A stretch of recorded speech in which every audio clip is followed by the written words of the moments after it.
नमस्कार, स्वागत है आपका खबर एचपी में। तो आइए जानते हैं हिमाचल के हर छोटे बड़े शहर से जुड़े 30 फटाफट बड़ी खबरों को। इससे पहले यदि आप वीडियो को लाइक नहीं किए हैं तो लाइक कर दीजिए और चैनल में नए तो चैनल को सब्सक्राइब कर लीजिए। और आप वीडियो को कहां से देख रहे हैं कमेंट बॉक्स में हमें जरूर बताइए।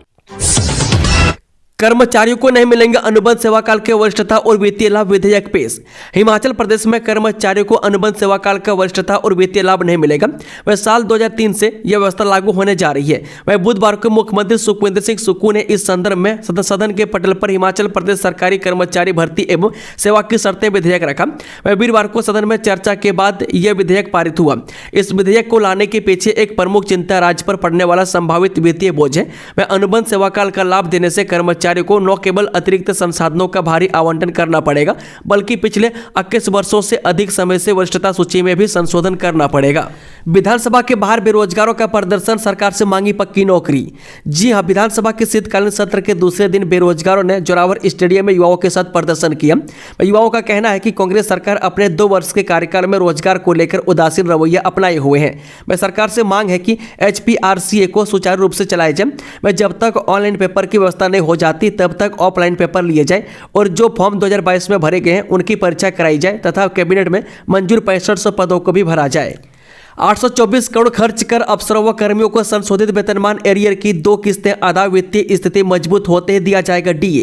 हिमाचल सरकार ने सरकारी अधिकारियों व कर्मचारियों को संशोधित वेतनमान के एरियर की 2 किस्तें अदा की है। इस पर सरकार को 824 करोड़ रुपये खर्च करने पड़े हैं। वह राज्य सरकार का कहना है कि वित्तीय स्थिति को बेहतर करने के लिए वित्तीय प्रबंधन की प्रक्रिया जारी है। वह आर्थिक स्थिति मजबूत होते ही जनवरी 2023 से जुलाई 2022 का 4% DA दे दिया जाएगा। हिमाचल में 1500 रुपये के लिए 8 लाख से अधिक महिलाओं ने किया आवेदन। अभी तक इतने हजार मामले हुए स्वीकृत। हिमाचल में OPS के बाद दूसरी सबसे बड़ी गारंटी इंदिरा गांधी प्यारी बहना सुख सम्मान निधि योजना को महिलाओं ने हाथों हाथ लिया। वह प्रदेश में साल 2022 में विधानसभा चुनाव के समय कांग्रेस ने सत्ता में आने पर महिलाओं को हर महीने 1500 रुपये मासिक पेंशन देने का वादा किया था। ऐसे में सत्ता में आने के बाद सुखविंदर सिंह सुक्खू के नेतृत्व में बनी सरकार की शर्तों के साथ योजना को लागू कर दिया है, जिसके तहत पिछले 11 महीनों में इंदिरा गांधी प्यारी बहना सुख सम्मान निधि योजना के तहत 8 लाख से अधिक महिलाओं ने आवेदन किया। यह जानकारी इंदिरा गांधी प्यारी बहना सुख सम्मान निधि योजना को लेकर 5 विधायकों सुखराम चौधरी, विनोद कुमार, जीत राम कटवाल, विपिन सिंह परमार व अजय राम ठाकुर की ओर से पूछे गए संयुक्त प्रश्न के लिखित जवाब में स्वास्थ्य एवं परिवार कल्याण मंत्री डॉक्टर धनराम शांडिल ने दी है। भ्रष्टाचार के मुद्दे पर CM का जवाब सुनकर भड़का विपक्ष, सदन से किया वॉकआउट। हिमाचल प्रदेश विधानसभा के शीतकालीन सत्र का आज दूसरा दिन है। वह प्रदेश में 18 दिसंबर से लेकर 21 दिसंबर तक विंटर सेशन चलेगा। वह शीतकालीन सत्र के पहले दिन भाजपा ने जन आक्रोश रैली के जरिए कांग्रेस सरकार के खिलाफ प्रदर्शन किया। इसके अलावा सत्र के पहले दिन सदन में लैंड सीलिंग एक्ट में संशोधन का बिल पेश किया गया। वह अनुबंध के आधार पर नियुक्त सरकारी कर्मचारियों के नियमितीकरण और सीनियोरिटी लिस्ट में संशोधन से जुड़े बिल को सदन पटल पर रखा गया, जिसके तहत अनुबंध के आधार पर नियुक्त किए गए कर्मचारी जो नियमित नहीं हुए हैं उन्हें सीनियोरिटी से जुड़ी इंक्रीमेंट नहीं मिलेगी। वे रेगुलर कर्मचारी ही भर्ती व प्रमोशन नियमों के दायरे में होंगे। गृह मंत्री अमित शाह की बाबा अम्बेडकर के खिलाफ टिप्पणी पर हिमाचल में कांग्रेस का प्रदर्शन। CM ने की ये बात। भीमराव अम्बेडकर को लेकर केंद्रीय गृह मंत्री अमित शाह की विवादित टिप्पणी पर देश भर में विरोध हो रहा है। हिमाचल प्रदेश में कांग्रेस विधायकों ने इस बयान के खिलाफ विधानसभा के बाहर जोरदार प्रदर्शन किया। मुख्यमंत्री सुखविंदर सिंह सुक्खू ने इसे संविधान निर्माता डॉक्टर भीमराव अम्बेडकर का अपमान बताते हुए गृह मंत्री से माफी मांगने या अपने पद से इस्तीफा देने की मांग की है। उन्होंने कहा, डॉक्टर अम्बेडकर ने देश को एक ऐसा संविधान दिया जो समानता, स्वतंत्रता और न्याय के सिद्धांतों पर आधारित है। वह गृह मंत्री अमित शाह की टिप्पणी न केवल संविधान का बल्कि दलितों और पिछड़े वर्गों का भी अपमान है। वह CM सुक्खू ने भाजपा पर निशाना साधते हुए कहा कि यह घटना भाजपा की मानसिकता को दर्शाती है। वह भाजपा की कथनी और करनी में अंतर है। वह दलित और पिछड़े वर्गों के अधिकारों और सम्मान की रक्षा के प्रति उनकी असंवेदनशीलता बार बार उजागर हो रही है। वह विधानसभा के बाहर प्रदर्शन कर रहे कांग्रेस विधायकों ने नारेबाजी करते हुए गृह मंत्री अमित शाह से सार्वजनिक रूप से माफी मांगने की मांग की है। हिमाचल विधानसभा के बाहर जंगली मुर्गे लेकर पहुंचे भाजपाई। कहा, सुक्खू भैया जंगली मुर्गा किसने खाया। हिमाचल प्रदेश विधानसभा के शीतकालीन सत्र का आज दूसरा दिन है। मुख्यमंत्री सुखविंदर सुक्खू के डिनर में कथित तौर पर जंगली मुर्गा परोसने का मामला हिमाचल विधानसभा में गूंजा। वह शीतकालीन सत्र के दूसरे दिन सदन में जाने से पहले भाजपा ने जंगली मुर्गे के पोस्टर लेकर प्रदर्शन किया। स्थगन प्रस्ताव पर मुख्यमंत्री के जवाब से असंतुष्ट विपक्ष ने किया वॉकआउट। हिमाचल प्रदेश विधानसभा शीतकालीन सत्र के दूसरे दिन गुरुवार को नियम 67 के तहत लाए गए स्थगन प्रस्ताव पर मुख्यमंत्री के जवाब से असंतुष्ट विपक्ष ने वॉकआउट कर दिया। भाजपा विधायक नारेबाजी करते हुए सदन से बाहर चले गए। मुख्यमंत्री कच्चे चीठे का जिक्र करते हुए शराब घोटाले के आरोपों पर जवाब दे रहे थे। वह सीएम ने कहा कि कच्चा चीठा भाजपा के एक ग्रुप ने नेता प्रतिपक्ष जयराम ठाकुर के ही खिलाफ निकाला। इस पर सदन में हंगामा शुरू हो गया। मुख्यमंत्री सुखविंदर सिंह सुक्खू ने कहा कि चर्चा के समय जब प्रस्ताव यहां लाया गया तो 14 विधायक बैठे हुए थे। वह सुक्खू ने कहा कि उन्होंने संसदीय कार्य मंत्री से कहा कि चर्चा होनी चाहिए। वह पहले दिन पत्र बम की बात की गई, वह अमोल ठाकुर नामक लड़के ने लिखा। वह पुलिस को जांच करने को लिखा। बाद में फॉरेंसिक जांच से पता चला कि वह भरमौर में अपलोड हुआ है। राजेश धर्मानी बोले, पूर्व मंत्री की पत्नी को प्रवक्ता बनाने को भाजपा सरकार ने बदले नियम। हिमाचल प्रदेश विधानसभा शीतकालीन सत्र के दूसरे दिन नियम 67 के तहत लाए गए स्थगन प्रस्ताव पर चर्चा के दौरान तकनीकी शिक्षा मंत्री राजेश धर्मानी ने कहा कि एक पूर्व मंत्री की पत्नी को प्रवक्ता बनाने के लिए भाजपा सरकार ने नियम ही बदल दिए। इस फैसले से विद्यार्थियों के भविष्य से खिलवाड़ हुआ। उन्होंने कहा कि कांग्रेस सरकार ने उच्च शिक्षा में 60% से अधिक अंक प्राप्त करने वालों को ही गेस्ट टीचर रखने का फैसला लिया। वह भाजपा पर निशाना साधते हुए कहा कि वर्तमान सरकार की भ्रष्टाचार के खिलाफ जीरो टॉलरेंस की नीति है। वह पूर्व की भाजपा सरकार ने भ्रष्टाचार को संरक्षण दिया। कहा कि भाजपा सरकार के कार्यकाल में हिमाचल में बड़े बड़े घोटाले हुए। वह 1000 करोड़ रुपए का ऐसा सामान खरीदा गया जिसका इस्तेमाल ही नहीं किया गया। वह पेपर लीक हुए, इसकी जांच होनी चाहिए। ठेकेदारों की लड़ाई में उनका नाम घसीटा गया है। इन जिलों में 25 दिसंबर तक शीतलहर जारी रहने का अलर्ट। इस दिन से बारिश बर्फबारी के आसार। हिमाचल प्रदेश के निचले पहाड़ी व मैदानी कई क्षेत्रों में आगामी 6 दिनों तक शीतलहर जारी रहने का अलर्ट जारी हुआ है। मौसम विज्ञान के केंद्र शिमला ने 25 दिसंबर तक ऊना, बिलासपुर, हमीरपुर, चंबा, कांगड़ा व मंडी जिले के कई इलाकों में भीषण शीतलहर का ऑरेंज अलर्ट जारी हुआ है। वह बीते 24 घंटों के दौरान ऊना, चंबा व सुंदरनगर में शीतलहर दर्ज की गई। वह राज्य में 3 स्थानों पर न्यूनतम तापमान माइनस में दर्ज किया गया है। नियमों का अड़ंगा। एसओएस से दिसंबर में 10वीं करने वालों को 11वीं कक्षा में नहीं मिल रहा दाखिला। जी हां, एसओएस से दिसंबर में 10वीं पास करने वाले अभ्यर्थियों को 11वीं में प्रवेश पाने के लिए शिक्षा बोर्ड के नियम आड़े आ रहे हैं। वह दिसंबर में इन अभ्यर्थियों को प्रवेश देने से जहां निर्धारित 2 साल का गैप अभ्यर्थी पूरा नहीं कर सकेंगे, वहीं उनकी स्कूलों में 75% हाजिरी भी पूरी नहीं होगी। इसके चलते इन अभ्यर्थियों को प्रदेश के स्कूलों में प्रवेश नहीं मिल पा रहा है। मैं इस संदर्भ में स्कूल शिक्षा बोर्ड के सचिव डॉक्टर मेजर विशाल शर्मा ने बताया कि सितंबर में हुई एसओएस की 10वीं कक्षा का परिणाम 2 दिसंबर को निकला। वह उत्तीर्ण हुए अभ्यर्थी मार्च 2025 की परीक्षा के लिए कक्षा 11वीं में नियमित छात्र के रूप में उपस्थित होने के लिए पात्र नहीं होंगे। वह उसकी उपस्थिति बोर्ड परीक्षा में नियमन के अनुसार 75% और उससे अधिक नहीं होगी। वह इसके अलावा छात्र 10वीं और 12वीं कक्षा के बीच 2 साल के अंतराल को भी पूरा नहीं कर सकेगा। इसके चलते उन्हें प्रतियोगी परीक्षाओं में अस्वीकार कर दिया जाएगा। पंचायत चुनावों में बैलेट बॉक्स की पहचान के लिए लगेंगे क्यूआर कोड। आगामी पंचायती राज चुनावों में हिमाचल प्रदेश में बैलेट बॉक्स की पहचान के लिए क्यूआर कोड लगेंगे। इसकी घोषणा बिलासपुर में आयोजित एक बैठक में राज्य चुनाव आयुक्त अनिल खाची ने की। उन्होंने कहा कि पहली बार पंचायत चुनावों में बैलेट बॉक्स की पहचान के लिए क्यूआर कोड का इस्तेमाल होगा।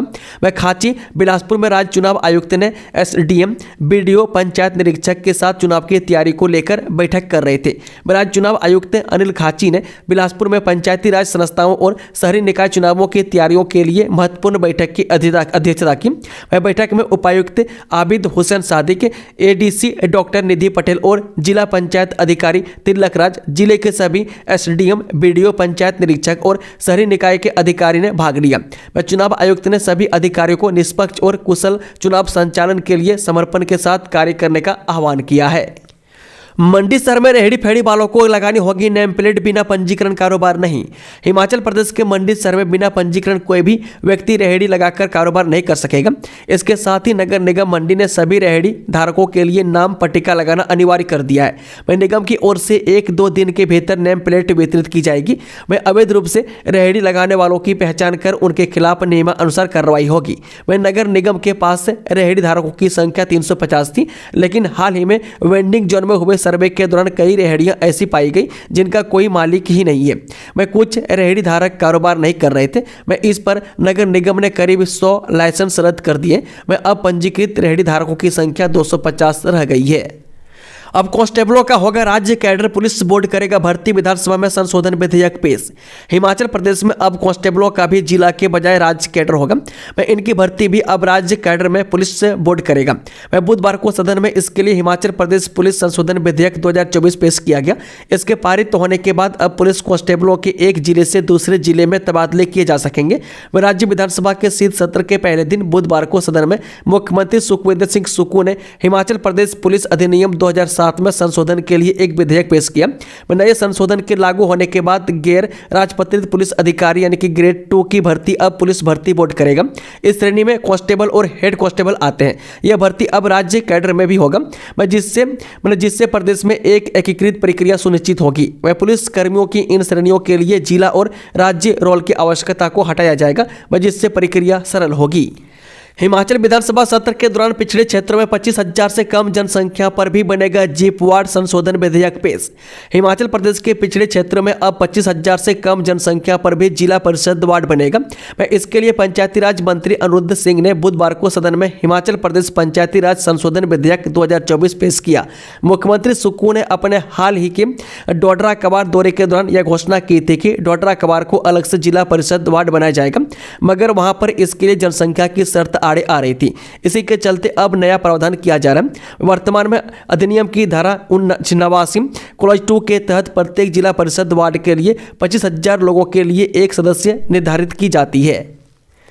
हिमाचल में धार्मिक कार्यों चैरिटी के लिए 30 एकड़ जमीन या ढांचा हो सकेगा हस्तांतरित।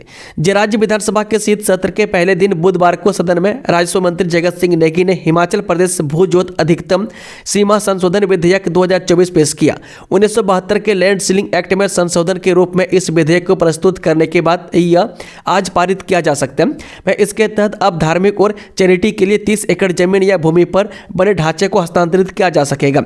अगर नियमों की अवहेलना की गई तो सरकार ऐसी जमीन या इस पर बनी संरचना को अपने कब्जे में ले लेगी। इस संशोधन विधेयक के उद्देश्यों में सरकार ने स्पष्ट किया है कि राधा स्वामी सत्संग व्यास पूरे देश में अपना क्रियाकलाप चलाने वाला एक धार्मिक और आध्यात्मिक संगठन है। इसने राज्य में नैतिक, धार्मिक और आध्यात्मिक शिक्षा के कई केंद्र स्थापित किए हैं।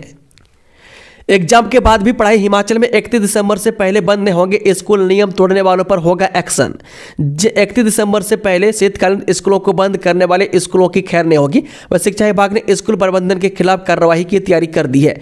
बता दें कि 31 दिसंबर यानी कि जब तक नॉन बोर्ड कक्षाओं के छात्रों का फाइनल रिजल्ट नहीं आ जाता वह तब तक यह स्कूल खुले रहेंगे। वह छात्रों को परीक्षाओं का रिविजन से लेकर अन्य तैयारियां स्कूल में ही करवानी पड़ेगी। ऐसे में स्कूलों में वार्षिक परीक्षा समाप्त होने के बाद भी पहली से 8वीं कक्षा के छात्रों को परिणाम निकालने तक स्कूल आना होगा। वह परीक्षाएं समाप्त होने के बाद वे घर नहीं बैठ पाएंगे। हिमाचल में रेल कनेक्टिविटी पर जोर, 4 नई लाइन बिछाने का काम शुरू। इन जगहों पर चल रहा है काम। लोकसभा में शिमला से सांसद सुरेश कश्यप ने लोकसभा में रेल विस्तार का मसला उठाया। इसके जवाब में रेल मंत्री अश्विनी वैष्णव ने बताया कि सिरमौर जिले में पावटा से पावटा साहिब और काला अम्ब को रेल नेटवर्क से जोड़ने का मुद्दा उठाया। मैं इसमें बताया कि 1 मार्च 2024 की स्थिति के मुताबिक हिमाचल प्रदेश राज्य में पूर्णतः अंशतः पड़ने वाली 13,168 करोड़ की लागत वाली 255 किलोमीटर कुल लंबाई की 4 नई लाइनें योजना अनुमोदन निर्माण चरण में है। इसमें से 61 किलोमीटर लंबाई को कमीशन कर दिया गया। इस पर 6225 करोड़ का व्यय किया जा चुका है। भ्रष्टाचार, वनों में कटान और खनन पर रोक लगाने के लिए लाएंगे नीति, सदन में बोले सीएम सुक्खू। मुख्यमंत्री सुखविंदर सिंह सुक्खू ने चर्चा का जवाब देते हुए सदन में कहा कि भ्रष्टाचार को दूर करने के लिए एक्ट लाया जाएगा।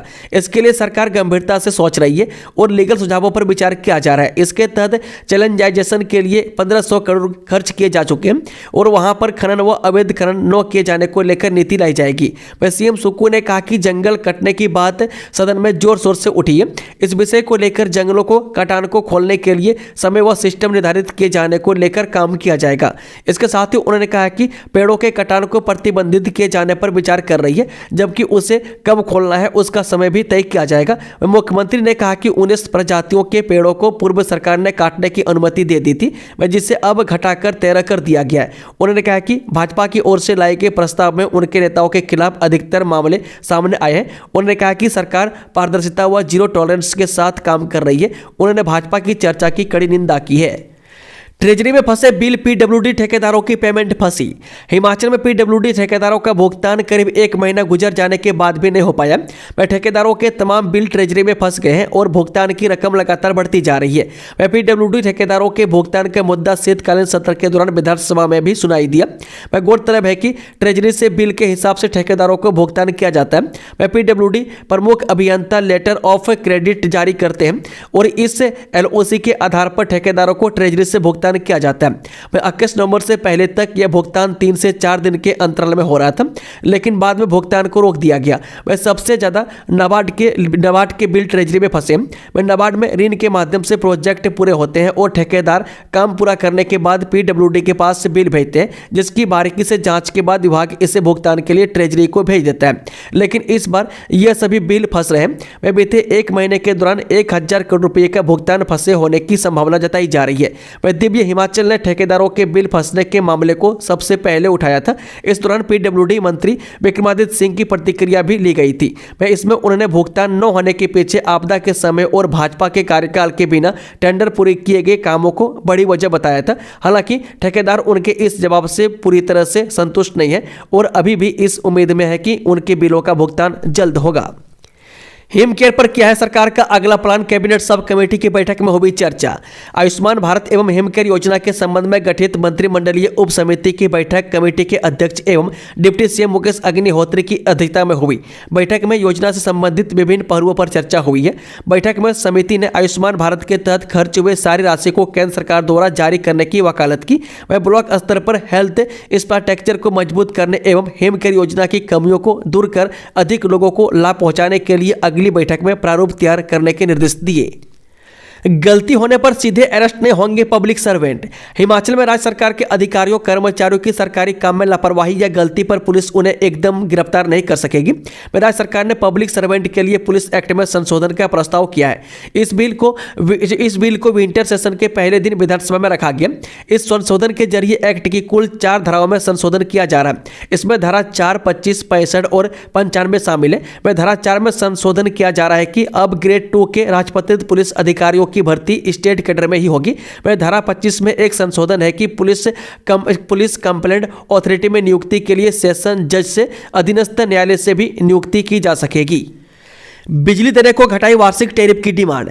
हिमाचल प्रदेश के लाखों उपभोक्ताओं को सस्ती बिजली देने के लिए मुख्यमंत्री सुखविंदर सुक्खू ने जो आदेश बिजली बोर्ड को दिए थे, उन पर संशोधित याचिका विद्युत नियामक आयोग के पास दायर की जा रही है।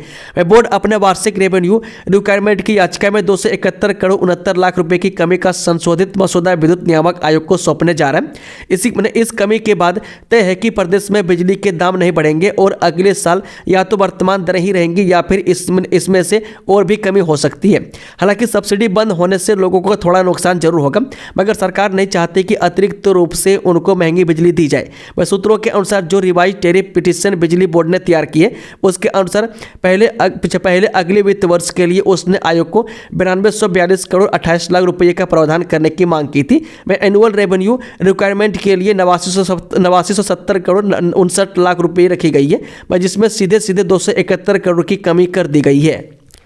मुख्यमंत्री बोले निर्दोष को छेड़ेंगे नहीं और भ्रष्टाचारियों को छोड़ेंगे नहीं। तपोवन में विधानसभा के शीतकालीन सत्र के पहले दिन स्थगन प्रस्ताव को सीएम सुक्खू ने स्वीकार करने की सहमति दी। इस दौरान मुख्यमंत्री सुखविंदर सुक्खू ने भाजपा विधायकों की चर्चा का जवाब देते हुए पूर्व सरकार के कार्यकाल पर भी बड़े सवाल उठाए। उन्होंने कहा कि सरकार किसी निर्दोष पर कार्रवाई नहीं करेगी, लेकिन भ्रष्टाचारियों पर कड़ा एक्शन लिया जाएगा। वह सीएम ने कहा कि कोविड के समय भाजपा सरकार की ओर से घोटाला किया गया, जिसमें तत्कालीन मुख्यमंत्री की ओर से आधी अधूरी कार्रवाई की गई और उनकी पार्टी के बड़े नेता को बचाया गया।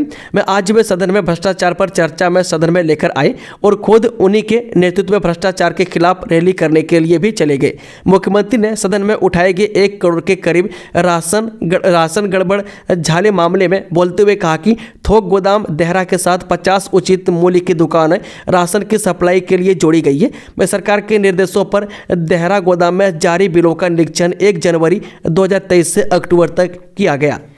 शिक्षा विभाग में शिक्षकों गैर शिक्षकों की कमी, सरकार जल्द करे तैनाती। प्रदेश के स्कूलों और कॉलेजों में शिक्षा के ढांचे को यदि मजबूत करना है तो सबसे पहले सरकार के पास खाली पदों को भरने की चुनौती है। इसमें शिक्षक हो गैर शिक्षक स्टाफ दोनों ही कैटेगरी में हजारों पद वर्तमान में स्कूल कॉलेजों में खाली चल रहे हैं। वह शिक्षा विभाग से मिली जानकारी के मुताबिक वर्तमान में शिक्षक और गैर शिक्षक स्टाफ की कुल 12,009 पदों पर रिक्तियां चल रही है। वह इसमें प्रिंसिपल से लेकर असिस्टेंट प्रोफेसर सहित गैर शिक्षक कर्मचारियों के पद खाली हैं। वह आंकड़ों के माने तो इसमें स्कूल प्रिंसिपल के कुल 2936 पद स्वीकृत हैं, मैं जिसमें से 510 पद खाली चल रहे हैं। मैं इस साल दिसंबर तक स्कूलों में 300 प्रिंसिपल रिटायर हो जाएंगे। ऐसे में विभाग के पास इन पदों को भरने के लिए एक बड़ी चुनौती है। स्वास्थ्य विभाग में खत्म होगा स्टाफ की कमी का सूखा, 214 चिकित्सकों समेत भर जाएंगे इतने पद। हिमाचल में स्वास्थ्य जगत में चिकित्सकों और स्टाफ का सूखा जल्द खत्म होने वाला है। राज्य सरकार से मंजूरी के बाद स्वास्थ्य विभाग ने प्रदेश भर में बम्पर भर्तियों की तैयारी की है। यह भर्तियां अलग अलग पदों के लिए आयोजित की जाएंगी। वह प्रदेश भर में 380 पदों को सृजित किया गया। वह भर्तियां शुरू होने के साथ ही बेरोजगारी का संकट खत्म होगा। वह साथ ही चिकित्सकों और स्टाफ की नियुक्ति होने के बाद अस्पतालों में चल रही कमी दूर हो पाएगी।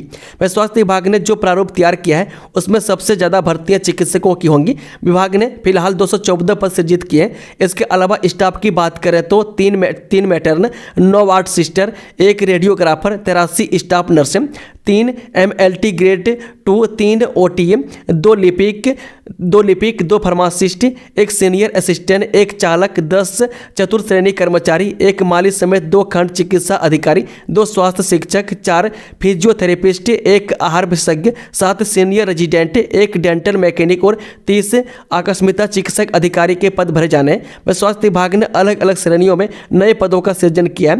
राज्य सरकार के गठन के बाद स्वास्थ्य विभाग में पहली मर्तबा भर्तियों की बड़ी तैयारी की गई है। केंद्र सरकार ने 2 साल में हिमाचल को दी 23,566 करोड़ की सहायता राशि। सुखविंदर सिंह सरकार को आपदा में मिला 257 करोड़ का अंशदान। जब केंद्र की नरेंद्र मोदी सरकार ने 2 साल में हिमाचल प्रदेश को 23,566 करोड़ रुपए की सहायता राशि दी है। इसमें केंद्रीय प्रायोजित योजनाओं के तहत अनुदान राशि सहित आपदा से निपटने के लिए दी गई रकम भी शामिल है। राज्य सरकार को आपदा राहत कोष में 257 करोड़ रुपए से अधिक का अंशदान भी मिला है। यह जानकारी हिमाचल विधानसभा के विंटर सेशन के दौरान एक सवाल के लिखित जवाब में सामने आई है। वह भाजपा सदस्य विपिन सिंह परमार ने सवाल किया था कि 2 साल में नवंबर 2024 तक राज्य को केंद्र सरकार ने कितनी सहायता राशि विभिन्न मदों में प्रदान की है। वह आपदा के समय केंद्र से कितनी राशि मिली है और आपदा कोष में कितना अंशदान आया। वह सीएम सुखविंदर सुक्खू की तरफ से दिए गए लिखित जवाब के अनुसार कुल 23,566 करोड़ रुपए की सहायता राशि आई है। वह इसमें वर्ष 2023-24 में 14,943 करोड़ और वर्ष 2024-25 में 30 नवंबर तक 8,623 करोड़ रुपये प्राप्त हुए हैं। महंगाई से मिलेगी राहत, प्याज और टमाटर के गिरे दाम। सोलन की सब्जी मंडी में जाने क्या है भाव। हिमाचल प्रदेश में बढ़ती महंगाई से आम लोग परेशान हैं। वह पिछले कई महीनों से प्याज, टमाटर, लहसुन के दाम आसमान छू रहे थे, वह जिससे आम आदमी का बजट बिगड़ गया था। लेकिन अब थोड़ी राहत की खबर है। वह सब्जी मंडियों में इन दिनों प्याज और टमाटर सहित सब्जियों के दाम में गिरावट देखी जा रही है। बता दें कि सब्जी मंडी सोलन में वीरवार को प्याज के दाम में गिरावट देखने को मिली है। अब आम उपभोक्ताओं के लिए बाजारों में प्याज के दाम कम देखने को मिल सकते हैं। मंडी में आज 20 रुपये प्रति किलो से लेकर 38 रुपये प्रति किलो तक प्याज बिका है। मैं इससे पहले यही प्याज 40 से 50 रुपये किलो मंडी में बिक रहा था और बाजारों में उपभोक्ताओं को यही प्याज 60 से 70 रुपये प्रति किलो मिल रहा था। लेकिन अब प्याज के दाम में गिरावट देखने को मिली है। मैं जुलाई माह के बाद अब प्याज के दाम में गिरावट दर्ज की जा सकती है। इस सरकारी समारोह में अब मेहमानों को दी जाएंगी लाहुल जुराबे दस्ताने। स्थानीय महिलाओं से ही खरीदी जाएंगे ये उत्पाद। हिमाचल प्रदेश का शीत मरुस्थल लाहौल स्पीति अपनी प्राकृतिक सुंदरता के लिए देश दुनिया में विख्यात है। वहीं लाहौल स्पीति की वादियों में जैव विविधता भी खूब फल फूल रही है। ऐसे में देश से विदेश से सैलानी यहाँ की प्राकृतिक सुंदरता को निहारने के लिए हर साल घाटी का रुख करते हैं। लेकिन अब प्राकृतिक सुंदरता के अलावा यहाँ सैलानियों को एक और चीज़ भी अपनी ओर आकर्षित कर रही है और वो है लाहौल की पारंपरिक जुराबे और दस्ताने। निजी अस्पताल में महिला की मौत का मामला, हॉस्पिटल पर हुई बड़ी कार्रवाई। जिला के एक निजी अस्पताल में ऑपरेशन के दौरान महिला की मौत के मामले में स्वास्थ्य विभाग ने सरकारी अस्पताल में तैनात महिला डॉक्टर और प्राइवेट हॉस्पिटल पर बड़ी कार्रवाई की है। मुख्य चिकित्सा अधिकारी के कार्यालय से जारी आदेश के अनुसार निजी अस्पताल में गायनोकोलॉजी सेवाओं को बंद करवा दिया गया। वह इसके साथ ही इस अस्पताल के खिलाफ व्यापक रूप में विभागीय जाँच भी शुरू कर दी गई है। दोस्तों, खबरों का सिलसिला समाप्त होता है। अगर जानकारी पसंद आई हो तो वीडियो को लाइक, शेयर, चैनल को सब्सक्राइब जरूर कर लें और कमेंट बॉक्स में कमेंट करके बताएं कि आप न्यूज़ को हिमाचल के किस कोने में बैठकर देख रहे हैं। Thank you, all the best. जय हिंद, जय हिमाचल।